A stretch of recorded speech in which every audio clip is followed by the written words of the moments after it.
Hello ಕನ್ನಡಿಗ ಶರಣು ಶರಣಾರ್ಥಿ ಪ್ರೀತಿಯ ಸ್ನೇಹಿತರೆ, ಇವತ್ತಿನ ನಮ್ಮ ಒಂದು ಜಾಬ್ ಸರ್ಚ್ ಏನು ವಿಶೇಷ ಮಾಹಿತಿಯಪ್ಪ ಅಂದರೆ SBI ನೇಮಕಾತಿ 2026 ಸ್ನೇಹಿತರೆ. 2026ರ SBI ಅಲ್ಲಿ ಒಂದು ದೊಡ್ಡ ನೇಮಕಾತಿ ಅಂತಾನೆ ಹೇಳಬಹುದಾಗಿದೆ. ಹಾಗಾದರೆ ಈ ಒಂದು ಹುದ್ದೆನ ಪಡೆದುಕೊಳ್ಳಬೇಕಾದರೆ ಯಾವೆಲ್ಲ ಒಂದು ಕ್ವಾಲಿಫಿಕೇಶನ್ ಆಗಿರಬೇಕಾಗುತ್ತೆ, ಯಾವ ಒಂದು ವಯೋಮಿತಿ ಒಳಗಡೆ ಇರತಕ್ಕಂಥ ಅಭ್ಯರ್ಥಿಗಳು ಈ ಒಂದು ಹುದ್ದೆಗೆ ಅರ್ಜಿಗಳನ್ನು ಸಲ್ಲಿಸಬಹುದಾಗಿದೆ, ಆಯ್ಕೆಯಾಗಿರ್ತಕ್ಕಂಥ ಅಭ್ಯರ್ಥಿಗಳಿಗೆ ಪ್ರತಿ ತಿಂಗಳು ಸಿಗ್ತಕ್ಕಂಥ ವೇತನವೆಷ್ಟು, ಅದರಲ್ಲಿ ಬಹುಮುಖ್ಯವಾಗಿ ಕರ್ನಾಟಕಕ್ಕೆ ಇರ್ತಕ್ಕಂಥ ಮೀಸಲು ಹುದ್ದೆಗಳು ಎಷ್ಟು, ಇದರ ಬಗ್ಗೆ ಕುಲಂಕುಷವಾಗಿ ಮಾಹಿತಿ ನಾನು ನಿಮಗೆ ಈ ವಿಡಿಯೋದಲ್ಲಿ ತಿಳಿಸ್ಕೊಡ್ತಾ ಇದ್ದೀನಿ.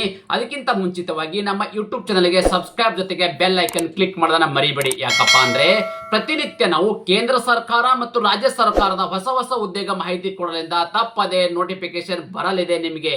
ಸ್ನೇಹಿತರೆ, ಮುಂದಿನ ಒಂದು ಫುಲ್ ನೋಟಿಫಿಕೇಶನ್ ವಿವರವನ್ನು ನಾವು ನೋಡ್ತಾ ಹೋಗೋಣ ಬನ್ನಿ. ಮೊದಲನೇದಾಗಿ ಏನಪ್ಪಾ ಅಂದ್ರೆ ಯಾವ ಒಂದು ಇಲಾಖೆ ಅಂತಂದ್ರೆ ಸ್ಟೇಟ್ ಬ್ಯಾಂಕ್ ಆಫ್ ಇಂಡಿಯಾ ಅಂದ್ರೆ SBI ಒಂದು ಬ್ಯಾಂಕ್ ನಿಂದ ಅರ್ಜಿಗಳನ್ನು ಆಹ್ವಾನಿಸಲಾಗಿದೆ. ಎಷ್ಟು ಹುದ್ದೆಗಳು ಕರೆದಿದ್ದಾರಪ್ಪ ಅಂದ್ರೆ 2273 ಹುದ್ದೆಗಳ ಅರ್ಜಿಗಳನ್ನು ಆಹ್ವಾನಿಸಲಾಗಿದೆ. ಎಷ್ಟಿರ್ತಕ್ಕಂಥದ್ದು 2273 ಹುದ್ದೆಗಳು. ಇದು ಭಾರತಾದ್ಯಂತ ಕರೆದಿರ್ತಕ್ಕಂಥ ಹುದ್ದೆಗಳು. ಹಾಗಾದರೆ ಕರ್ನಾಟಕಕ್ಕೆ ಕರೆದಿರ್ತಕ್ಕಂಥ ಹುದ್ದೆಗಳು ಎಷ್ಟು? ಓಕೆ, ಸೊ ಮುಂದೆ ನಾವು ಮಾಹಿತಿ ಹೇಳ್ತೀನಿ, ಗಮನಿಸೋಣ.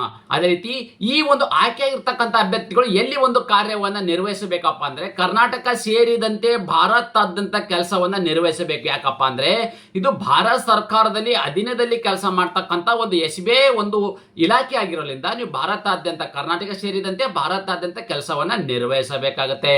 ಅದೇ ರೀತಿ ಯಾವೆಲ್ಲ ಒಂದು ಹುದ್ದೆ ಕರೆದಿದ್ದಾರಪ್ಪ ಅಂದ್ರೆ ಸರ್ಕಲ್ ಬೇಸ್ಡ್ ಆಫೀಸರ್ ಇರ್ತಕ್ಕಂಥ CBO ಆಫೀಸರ್ ಇರ್ತಕ್ಕಂಥ ಹುದ್ದೆಗಳ ಅರ್ಜಿಗಳನ್ನು ಆಹ್ವಾನಿಸಲಾಗಿದೆ. ಅದೇ ರೀತಿ ಆಯ್ಕೆಯಾಗಿರ್ತಕ್ಕಂಥ ಅಭ್ಯರ್ಥಿಗಳಿಗೆ ಪ್ರತಿ ತಿಂಗಳು ಸಿಗ್ತಕ್ಕಂಥ ವೇತನ ಎಷ್ಟು ಅಂತ ನಾವು ಮಾಹಿತಿ ನೋಡಿದ್ರೆ ತಾವು ಇಲ್ಲಿ ಗಮನಿಸಬಹುದು. ಇದು ಇರ್ತಕ್ಕಂಥದ್ದು ಪರ್ ಆನಮ್ ಅಂದ್ರೆ ಒಂದು ವರ್ಷಕ್ಕೆ ಸಿಗ್ತಕ್ಕಂಥ ವೇತನ ಅಂದ್ರೆ 9,50,000 ರೂಪಾಯಿವರೆಗೂ ವೇತನ ಸಿಗಲಾಗುವುದು. ಅಂದ್ರೆ ಒಂದು ವರ್ಷಕ್ಕೆ ಇರ್ತಕ್ಕಂಥ CTC ಅಂತ ಹೇಳ್ತೀವಿ. ಕುಲಂಕುಷವಾಗಿ ನಾನು ನಿಮ್ಗೆ ಸ್ಯಾಲರಿ ಬಗ್ಗೆ ಮಾಹಿತಿ ಹೇಳ್ತಾ ಇರ್ತೀನಿ, ಗಮನಿಸೋಣ. ಅದಕ್ಕಿಂತ ಮುಂಚಿತವಾಗಿ ಏನಪ್ಪ ಮಾಹಿತಿಯಪ್ಪ ಅಂತಂದ್ರೆ ಯಾವೆಲ್ಲ ಒಂದು ಹುದ್ದೆಗಳು ಕರೆದಿದ್ದಾರೆ, ಹುದ್ದೆಗೆ ಅನುಗುಣವಾಗಿ ಎಷ್ಟು ಹುದ್ದೆಗಳ ಅರ್ಜಿಗಳನ್ನು ಸಲ್ಲಿಸಬಹುದು ಅಂತ ಮಾಹಿತಿ ನೋಡಿದ್ರೆ ತಾವು ಗಮನಿಸಬಹುದಾಗಿದೆ. ಸರ್ಕಲ್ ಬೇಸ್ಡ್ ಆಫೀಸ್ ಇರ್ತಕ್ಕಂಥ ರೆಗ್ಯುಲರ್ ವೇಕೆನ್ಸಿ ಇರ್ತಕ್ಕಂಥದ್ದು 2050 ಹುದ್ದೆಗೆ ಇರ್ತಕ್ಕಂಥದ್ದು. ಎಷ್ಟು? 2050 ಹುದ್ದೆಗಳು. Circle based officer blocking vacancy ಇರ್ತಕ್ಕಂಥ ಅಂದ್ರೆ ರಿಸರ್ವ್ ಪೋಸ್ಟ್ ಇರ್ತಕ್ಕಂಥ ಕೆಟಗರಿ ಇರ್ತಕ್ಕಂಥ ರಿಸರ್ವ್ ಪೋಸ್ಟ್ ಇರ್ತಕ್ಕಂಥ 223 ಹುದ್ದೆಗೆ ಅರ್ಜಿಗಳನ್ನು ಆಹ್ವಾನಿಸಲಾಗಿದೆ. ಹಾಗಾದ್ರೆ ಯಾವ ಒಂದು ಸ್ಟೇಟ್ಗೆ ಎಷ್ಟು ಹುದ್ದೆಗಳು ಇರ್ತಕ್ಕಂಥ ಮಾಹಿತಿ ನೋಡೋಣ ಬನ್ನಿ. ಮೊದಲನೇದಾಗಿ ನಾವಿಲ್ಲಿ ಓಕೆ, ಈಗ ಆಂಧ್ರ ಪ್ರದೇಶಕ್ಕೆ ಇರ್ತಕ್ಕಂಥದ್ದು 97, ಕರ್ನಾಟಕಕ್ಕೆ ಇರ್ತಕ್ಕಂಥದ್ದು 200 ಹುದ್ದೆಗಳು, ಮಧ್ಯಪ್ರದೇಶಕ್ಕೆ ಕರೆದಿರ್ತಕ್ಕಂಥದ್ದು 97. ಓಕೆ, ತಾವುಗಳು ಗಮನಿಸಬಹುದಾಗಿದೆ. ಒಡಿಶಾ ಇರ್ತಕ್ಕಂಥದ್ದು, Jammu Kashmir, Chhattisgarh, Tamil Nadu, Puducherry, Gujarat, Assam, okay, Telangana, Rajasthan, West Bengal, Uttar Pradesh, Maharashtra, okay, Maharashtra and Goa, Delhi, Uttarakhand ಮತ್ತು ಕೇರಳ, ಲಕ್ಷದ್ವೀಪ. ಓಕೆ, ಇಷ್ಟು ಒಂದು ರಾಜ್ಯಗಳಲ್ಲಿ ಕರೆದಿರ್ತಕ್ಕಂಥ ಇವು ರೆಗ್ಯುಲರ್ ವೇಜಸ್ ಇರ್ತಕ್ಕಂಥ ಹುದ್ದೆಗಳಾಗಿದೆ. ಅದರಲ್ಲಿ ಮುಖ್ಯವಾಗಿ ನಮಗೆ ಕರ್ನಾಟಕಕ್ಕೆ ಇರ್ತಕ್ಕಂಥ ಮೀಸಲು ಹುದ್ದೆಗಳು ಎಷ್ಟು? 200 ಹುದ್ದೆಗಳ ಅರ್ಜಿಗಳನ್ನು ಆಹ್ವಾನಿಸಲಾಗಿದೆ. ಇದು ರೆಗ್ಯುಲರ್ ಇರ್ತಕ್ಕಂಥ ಪೋಸ್ಟ್ಗಳು. ಓಕೆ, ಅದೇ ರೀತಿ SBI state wise blocking vacancy ಇರ್ತಕ್ಕಂಥದ್ದು ಅಂದ್ರೆ ಒಂದು ರಿಸರ್ವ್ ಇರ್ತಕ್ಕಂಥ ಪೋಸ್ಟ್ಗಳು. ಆಂಧ್ರ ಪ್ರದೇಶ ಇರ್ತಕ್ಕಂಥದ್ದು, ಕರ್ನಾಟಕಕ್ಕೆ ಇರ್ತಕ್ಕಂಥ ಹುದ್ದೆಗಳು ಎಷ್ಟು? 11 ಹುದ್ದೆಗೆ ಇರ್ತಕ್ಕಂಥ. ನೋಡಿ, ರಿಸರ್ವ್ ಪೋಸ್ಟ್ ಅಲ್ಲೂ ಕರ್ನಾಟಕಕ್ಕೆ 11 ಹುದ್ದೆಗಳ ಅರ್ಜಿಗಳನ್ನು ಆಹ್ವಾನಿಸಲಾಗಿದೆ. ಅದೇ ರೀತಿ ಮಧ್ಯಪ್ರದೇಶಕ್ಕೆ ಕರೆದಿರ್ತಕ್ಕಂಥ ಒಡಿಶಾ ಮತ್ತು Himachal Pradesh, Tamil Nadu, Gujarat, okay, Telangana, Rajasthan, West Bengal, Uttar Pradesh, Maharashtra and Goa, Uttarakhand ಮತ್ತು ಕೇರಳ, ಲಕ್ಷದ್ವೀಪ.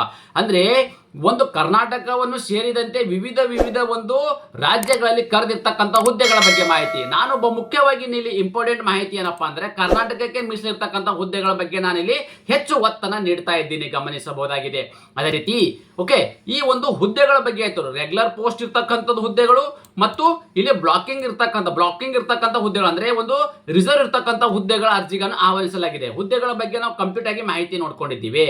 ಹಾಗಾದರೆ ಈ ಒಂದು ಹುದ್ದೆನ ಪಡೆದುಕೊಳ್ಳಬೇಕಾದ್ರೆ ಯಾವ ಒಂದು ಕ್ವಾಲಿಫಿಕೇಶನ್ ಆಗಿರಬೇಕಾಗುತ್ತೆ? ಓಕೆ, ಸೊ ಈ ಒಂದು ಅಪ್ಲಿಕೇಶನ್ ಹಾಕೋ ಬಯಸುವ ಅಭ್ಯರ್ಥಿಗಳು ನೀವು ಕಂಪ್ಲೀಟ್ ಆಗಿರ್ತಕ್ಕಂಥ ಗ್ರಾಜುಯೇಷನ್ ಅನ್ನು ಹೊಂದಿರಬೇಕಾಗತ್ತೆ. ಅಂದ್ರೆ ಪದವಿಯನ್ನು ಹೊಂದಿರತಕ್ಕಂಥ ಅಭ್ಯರ್ಥಿಗಳು ಈ ಒಂದು ಹುದ್ದೆಗೆ ಅರ್ಜಿಗಳನ್ನು ಸಲ್ಲಿಸಬಹುದಾಗಿದೆ. ಅದೇ ರೀತಿ ಈ ಒಂದು ಅಭ್ಯರ್ಥಿಗಳಿಗೆ ವಯೋಮಿತಿ ಎಷ್ಟಿರ್ಬೇಕಪ್ಪ ಅಂದ್ರೆ ಮಿನಿಮಮ್ ಇರಬೇಕು 21 ವರ್ಷ, ಮ್ಯಾಕ್ಸಿಮಮ್ 30 ವರ್ಷ. ನೋಡಿ, 21ರಿಂದ 30 ವರ್ಷದ ಒಳಗಡೆ ಇರ್ತಕ್ಕಂಥ ಅಭ್ಯರ್ಥಿಗಳು ಈ ಒಂದು ಹುದ್ದೆಗೆ ಅರ್ಜಿ ಸಲ್ಲಿಸಬಹುದಾಗಿದೆ. ಅದು ಯಾವ ಒಂದು ದಿನಾಂಕಕ್ಕಪ್ಪ ಅಂದ್ರೆ 31/12/2025ಕ್ಕೆ ಅನ್ವಯವಾಗುವಂತೆ ಮ್ಯಾಕ್ಸಿಮಮ್ ನಲ್ಲಿ 30 ವರ್ಷದ ಒಳಗಡೆ ಇರ್ತಕ್ಕಂಥ ಅಭ್ಯರ್ಥಿಗಳು ಈ ಒಂದು ಹುದ್ದೆಗೆ ಅರ್ಜಿಗಳನ್ನು ಸಲ್ಲಿಸಬಹುದಾಗಿದೆ. ಅದೇ ರೀತಿ ಈ ಒಂದು ಹುದ್ದೆಗೆ ಅರ್ಜಿ ಸಲ್ಲಿಸಬೇಕಾದ ಇನ್ನೊಂದು ವಯೋಮಿತಿಯಲ್ಲಿ ಕೂಡ ಸಡಿಲಿಕೆ ನೀಡಲಾಗಿದೆ. ಯಾವೆಲ್ಲ ಒಂದು ಅಭ್ಯರ್ಥಿಗಳಿಗೆ ವಯೋಮಿತಿಯ ಸಡಿಲಿಕೆ ನೀಡಿದರೆ OBC NCL ಅಭ್ಯರ್ಥಿಗಳಿಗೆ 3 ವರ್ಷ, SC ST ಅಭ್ಯರ್ಥಿಗಳಿಗೆ 5 ವರ್ಷ, PWD ಮತ್ತು ಜನರಲ್ EWS ಅಭ್ಯರ್ಥಿಗಳಿಗೆ 10 ವರ್ಷ, PWD OBC ಅಭ್ಯರ್ಥಿಗಳಿಗೆ 13 ವರ್ಷ, PWD SC ST ಅಭ್ಯರ್ಥಿಗಳಿಗೆ 15 ವರ್ಷಗಳ ಕಾಲ ವಯೋಮಿತಿಯಲ್ಲಿ ಸಡಿಲಿಕೆ ನೀಡಲಾಗಿದೆ. ಅಪ್ಲಿಕೇಶನ್ ಫೀ ಅಂದ್ರೆ ಈ ಒಂದು ಹುದ್ದೆಗೆ ನೀವು ಅರ್ಜಿ ಸಲ್ಲಿಸಬೇಕಾದ್ರೆ ಅಪ್ಲಿಕೇಶನ್ ಫೀ ಎಷ್ಟಿದೆ ಅಂತ ನಾವು ಮಾಹಿತಿ ನೋಡೋದಾದ್ರೆ SC ST PWD ಅಭ್ಯರ್ಥಿಗಳಿಗೆ ಅರ್ಜಿ ಶುಲ್ಕ ಇರುವುದಿಲ್ಲ, ಯಾವುದೇ ರೀತಿಯ ಅರ್ಜಿ ಶುಲ್ಕ ಇರುವುದಿಲ್ಲ. ಜನರಲ್ ಅಂಡ್ OBC EWS ಅಭ್ಯರ್ಥಿಗಳಿಗೆ 750 ರೂಪಾಯಿ ಅರ್ಜಿ ಶುಲ್ಕವಿದೆ. ಈ ಅರ್ಜಿ ಶುಲ್ಕವನ್ನು ಹೇಗೆ ಪಾವತಿಸಬೇಕಪ್ಪ ಅಂದ್ರೆ ನೀವು ಆನ್ಲೈನ್ ಅಪ್ಲಿಕೇಶನ್ ಹಾಕಬೇಕಾದ್ರೆ debit card, credit card, net banking, PhonePe, Google Pay ಮುಖಾಂತರ ಈ ಅರ್ಜಿ ಶುಲ್ಕವನ್ನು ಪಾವತಿ ಮಾಡಬಹುದಾಗಿದೆ. ಅದೇ ರೀತಿ ಅಪ್ಲಿಕೇಶನ್ ಹಾಕಾದ್ಮೇಲೆ ಮತ್ತು ಸೆಲೆಕ್ಷನ್ ಪ್ರೊಸೆಸ್ ಅನ್ನು ಹೇಗೆ ಮಾಡ್ತಾರಪ್ಪ ಅಂದ್ರೆ ಆನ್ಲೈನ್ ಟೆಸ್ಟ್, ಅಬ್ಜೆಕ್ಟಿವ್ ಮತ್ತು ಡಿಸ್ಕ್ರಿಪ್ಟಿವ್ ಇರ್ತಕ್ಕಂಥದ್ದು. ಅಂದ್ರೆ ನಿಮಗೆ ಮೊದಲದಾಗಿ ಒಂದು CBT ಎಕ್ಸಾಮ್ ಅಂದ್ರೆ ಕಂಪ್ಯೂಟರ್ ಆಧಾರಿತ ಎಕ್ಸಾಮ್ ನಡೆಸಲಾಗುವುದು. ಅಬ್ಜೆಕ್ಟ್ ಟೈಪ್ ಇರ್ತಕ್ಕಂಥ ಕ್ವಶನ್ಗಳು. ಇದಾದ ನಂತರ ಸ್ಕ್ರೀಮಿಂಗ್ ಇರ್ತಕ್ಕಂಥ ಅಪ್ಲಿಕೇಶನ್, ಡಾಕ್ಯುಮೆಂಟ್ ವೆರಿಫಿಕೇಶನ್, ಇಂಟ್ರೂ ಮಾಡಲಾಗುವುದು. ಇದಾದ ನಂತರ ಲೋಕಲ್ ಲ್ಯಾಂಗ್ವೇಜ್ ಇದು ಪ್ರೊಫೆನ್ಸಿ ಟೆಸ್ಟ್ ಅಂದ್ರೆ ಯಾವುದೇ ಒಂದು ರಾಜ್ಯದ ಅಭ್ಯರ್ಥಿಗಳು ಆ ಒಂದು ರಾಜ್ಯದ ಭಾಷೆಯನ್ನು ಕಡ್ಡಾಯವಾಗಿ ಬರ್ತಕ್ಕಂಥದ್ದು. ಅಂದ್ರೆ ಫಾರ್ ಎಕ್ಸಾಂಪಲ್ ನಾವು ಮಾಹಿತಿ ನೋಡಿದ್ರೆ ಕರ್ನಾಟಕದಲ್ಲಿ ಇರ್ತಕ್ಕಂಥ ಅಭ್ಯರ್ಥಿಗಳು ಒಂದು ಬೇರೆ ಒಂದು ರಾಜ್ಯಕ್ಕೆ ನೀವು ಹೆಚ್ಚಿನ ಅಲ್ಲಿ ಇರ್ತಕ್ಕಂಥ ಹುದ್ದೆಗಳ ಕಾಲ್ಫಾರ್ಮ್ ಮಾಡಿದ್ರೆ ನೀವು ಆ ಒಂದು ರಾಜ್ಯಕ್ಕೆ ಕೂಡ ಅರ್ಜಿನ ಸಲ್ಲಿಸಬಹುದಾಗಿದೆ. ಆದರೆ ಆ ಒಂದು ರಾಜ್ಯದ ಭಾಷೆಯನ್ನ ನೀವು ಅಲ್ಲಿ ಕಲಿಬೇಕಾಗುತ್ತೆ ಮತ್ತು ಎಕ್ಸಾಮ್ ಅನ್ನ ನೀಡಲಾಗುವುದು. ಆ ಎಕ್ಸಾಮ್ ಅಲ್ಲಿ ಕೂಡ ಪಾಸ್ ಆಗಬೇಕಾಗತ್ತೆ. ಓಕೆ, ಸೊ ಆ ಎಕ್ಸಾಮ್ ಅಲ್ಲಿ ನೀವು ಪಾಸ್ ಆಗೋದಿಲ್ಲ ಅನ್ನೋದಾದ್ರೆ ನೀವು ಕರ್ನಾಟಕಕ್ಕೆ ಇರ್ತಕ್ಕಂಥ ಮೀಸಲು ಹುದ್ದೆಗಳಿಗೆ ಅರ್ಜಿಗಳನ್ನ ಸಲ್ಲಿಸಬಹುದಾಗಿದೆ. ಅದೇ ರೀತಿ ಈ ಒಂದು ಹುದ್ದೆಗಳನ್ನ ಅರ್ಜಿಗಳನ್ನ ಹೇಗೆ ಸಲ್ಲಿಸಬೇಕು, ಅಪ್ಲಿಕೇಶನ್ ಹೇಗೆ ಸಲ್ಲಿಸಬೇಕಪ್ಪ ಅಂದ್ರೆ ಎಲ್ಲಾ ಅಭ್ಯರ್ಥಿಗಳು ಆನ್ಲೈನ್ ಮುಖಾಂತರವೇ ಈ ಒಂದು ಅರ್ಜಿಯನ್ನ ಸಲ್ಲಿಸಬೇಕಾಗುತ್ತೆ. ಅದೇ ರೀತಿ ಅರ್ಜಿ ಸಲ್ಲಿಸಲು ನಿಗದಿಪಡಿಸಿದ ದಿನಾಂಕದ ವಿವರವನ್ನು ನೋಡಾದ್ರೆ 29/1/2026 ಅಡಿ ಪ್ರಾರಂಭವಾಗಿದ್ದು ಅರ್ಜಿ ಸಲ್ಲಿಸಲು ಕೊನೆಯ ದಿನಾಂಕ 18 ಫೆಬ್ರವರಿ 2026 ಅರ್ಜಿ ಸಲ್ಲಿಕೆ ಕೊನೆಯ ದಿನಾಂಕ ಮತ್ತು ಅಪ್ಲಿಕೇಶನ್ ಫೀ ಇರ್ತಕ್ಕಂಥ ಕೊನೆಯ ದಿನಾಂಕ ಕೂಡ 18 ಫೆಬ್ರವರಿ 2026. ಅದೇ ರೀತಿ ಎಕ್ಸಾಮ್ ಇರ್ತಕ್ಕಂಥದ್ದು ಕಾಲ್ ಲೆಟರ್ ಮತ್ತು ಡೌನ್ಲೋಡ್ ಮಾಡ್ಕೊಳ್ಳೋಂಥದ್ದು ನಿಮಗೆ ದಿನಾಂಕ ಕೂಡ ಕೊಡಲಾಗಿದೆ. ಅಂದ್ರೆ ಯಾವ ಒಂದು ಮಂತ್ ಅಲ್ಲಿ ಮಾರ್ಚ್ 2026ಕ್ಕೆ ನಿಮಗೆ ಡೌನ್ಲೋಡ್ ಅನ್ನ ಮಾಡ್ಕೊಳ್ಳಕ್ಕೆ ಕೊಡ್ತಕ್ಕಂಥದ್ದು. ಎಕ್ಸಾಮ್ ಇರ್ತಕ್ಕಂಥದ್ದು ಮಾರ್ಚ್ ತಿಂಗಳಲ್ಲಿ 2026 ಎಕ್ಸಾಮ್ ಕೂಡ ಕರೆಯಲಾಗುವುದು. ಓಕೆ, ಅದಕ್ಕೆ ಬೇಕಾಗಿರ್ತಕ್ಕಂಥ ತಯಾರಿ ಇವಾಗಿಂದ ಮಾಡ್ಕೊಂಡ್ರೆ ನೀವು ಪಕ್ಕ ಜಾಬ್ ಅನ್ನ ಪಡೆದುಕೊಳ್ಳಬಹುದಾಗಿದೆ. ಅದೇ ರೀತಿ ಫುಲ್ ನೋಟಿಫಿಕೇಶನ್ ವಿವರವನ್ನು ಆಡಿ ನಿಮ್ಗೆ ಕೊಟ್ಟಿದ್ದೇನೆ. ಅಪ್ಲಿಕೇಶನ್ ಲಿಂಕ್ ಏನಿದೆ ಅಂದ್ರೆ ಅಫಿಷಿಯಲ್ ಏನು ವೆಬ್ಸೈಟ್ ಇದೆ, ಈ ಒಂದು ವೆಬ್ಸೈಟ್ ನನ್ನ ಯೂಟ್ಯೂಬ್ ಡಿಸ್ಕ್ರಿಪ್ಷನ್ ಬಾಕ್ಸ್ ಅಲ್ಲಿ ನೀಡಿದ್ದೇನೆ. ಅದರ ಜೊತೆಗೆ ನನ್ನ ಟೆಲಿಗ್ರಾಮ್ ಅಲ್ಲಿ ಕೂಡ ನೀಡಿರುತ್ತೇನೆ. ನೋಡಿ, ಈ ತರದ ಒಂದು ಅಪ್ಲಿಕೇಶನ್ ಫಾರ್ಮ್ಯಾಟ್ ಅಲ್ಲಿ ಓಪನ್ ಆಗುತ್ತೆ. ಓಕೆ, ಸೊ ಈ ತರದ ಒಂದು ಅಪ್ಲಿಕೇಶನ್ ಫಾರ್ಮ್ಯಾಟ್ ಲಿಂಕ್ ಅನ್ನು ಓಪನ್ ಆಗುತ್ತೆ, ಡೈರೆಕ್ಟ್ ಆಗಿ ತಮ್ಮ ಅರ್ಜಿಗೆ ಸಲ್ಲಿಸಬಹುದಾಗಿದೆ. ಅದೇ ರೀತಿ ನಾನು ಕೊಟ್ಟಿರ್ತಕ್ಕಂಥ ಉದ್ಯೋಗ ಮಾಹಿತಿ ನೀವು ಇಷ್ಟಪಡುತ್ತೀರಿ ಎಂದು ಭಾವಿಸುತ್ತೇನೆ. ಈ ಉದ್ಯೋಗ ಮಾಹಿತಿ ನಿಮಗೆ ಇಷ್ಟವಾದರೆ ನಿಮ್ಮ ಫ್ಯಾಮಿಲಿಗೂ ಫ್ರೆಂಡ್ಸ್ಗೂ ಶೇರ್ ಮಾಡೋದನ್ನ ಮರೆಯದಿರಿ. ಧನ್ಯವಾದ.